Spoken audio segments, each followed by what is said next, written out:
刚从英国落地到中国，现在刚到酒店，但是我发现我的手机没有电了，然后我的行李现在又在我家人家里，我现在酒店里，然后没有手机线，然后让前台给我送一个手机线到我房间来，告诉我机器人会给我送来啊。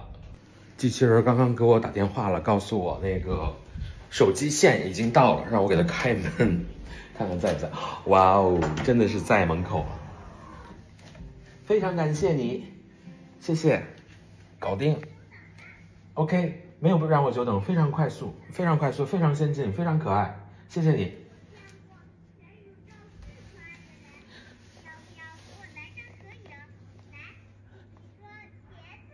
茄子，他说我是全宇宙最可爱的人，看见没有？机器人都说我是全宇宙最可爱的人了，拜拜。